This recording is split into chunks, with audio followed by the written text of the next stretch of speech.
শেখ ফরিদ আহমেদ ও মোমিনুল হকের উদ্যোগে চাঁদপুর কক্সবাজার ও সিলেট রুটে নতুন ট্রেন চালুর প্রক্রিয়া শুরু। বন্ধ ট্রেন পুনরায় চালু করতে নির্দেশ। চাঁদপুর থেকে কক্সবাজার ও চাঁদপুর থেকে সিলেট রুটে নতুন ট্রেন চালু এবং পূর্বে বন্ধ হয়ে যাওয়া ট্রেনসমূহ পুনরায় চালুর উদ্যোগে ইতিবাচক অগ্রগতি দেখা দিয়েছে। চাঁদপুর ৩ আসনের সংসদ সদস্য শেখ ফরিদ আহমেদ এবং চাঁদপুর ৫ আসনের সংসদ সদস্য মোহাম্মদ মোমিনুল হকের আবেদনের পরিপ্রেক্ষিতে এ বিষয়ে প্রয়োজনীয় ব্যবস্থা নিতে রেলপথ মন্ত্রণালয়কে নির্দেশ দিয়েছে প্রধানমন্ত্রীর কার্যালয়।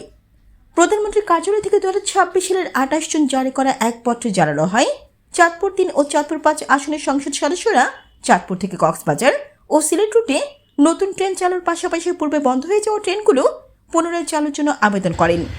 প্রধানমন্ত্রী প্রোটোকল অফিসার 1 ও সদস্য সচিব মোহাম্মদ উজ্জ্বল হোসেন স্বাক্ষরিত ওই পত্রে রেলপথ মন্ত্রণালয়ের সচিবকে বিষয়টি গুরুত্বের সঙ্গে বিবেচনা করে প্রয়োজনীয় ব্যবস্থা গ্রহণ এবং এ বিষয়ে গৃহীত কার্যক্রমের প্রতিবেদন জরুরি ভিত্তিতে প্রধানমন্ত্রীর কার্যালয়ে পাঠানোর নির্দেশ দেওয়া হয়েছে।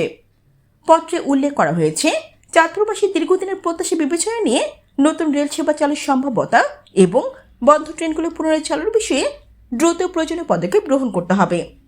এ বিষয়ে জারি করা পত্রের অনুলিপি প্রধানমন্ত্রীর মুখ্য সচিব, চাঁদপুর ৩ আসনের সংসদ সদস্য শেখ ফরিদ আহমেদ, চাঁদপুর ৫ আসনের সংসদ সদস্য মোহাম্মদ মোমিনুল হক, রেলপথ মন্ত্রণালয় সহ সংশ্লিষ্ট বিভিন্ন দপ্তরে পাঠানো হয়েছে।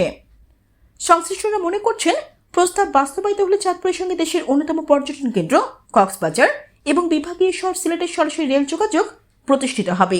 একই সঙ্গে পূর্ব বন্ধ হয়ে যাওয়া ট্রেন পুনরায় চালু হলে জেলার হাজারো যাত্রীর দীর্ঘদিনের দুর্ভোগ অনেকটাই লাঘব হবে এবং ব্যবসা বাণিজ্য, পর্যটন ও আঞ্চলিক যোগাযোগে নতুন গতির সঞ্চার হবে। তবে এখনও নতুন ট্রেন চালু বা বন্ধ ট্রেন পুনরায় চালুর বিষয়ে চূড়ান্ত সিদ্ধান্ত ঘোষণা করা হয়নি। প্রধানমন্ত্রীর কার্যালয়ের নির্দেশনার পর রেলপথ মন্ত্রণালয়ের প্রয়োজনীয় কার্যক্রম এবং পরবর্তী সিদ্ধান্তের উপর বিষয়টির বাস্তবায়ন নির্ভর করবে।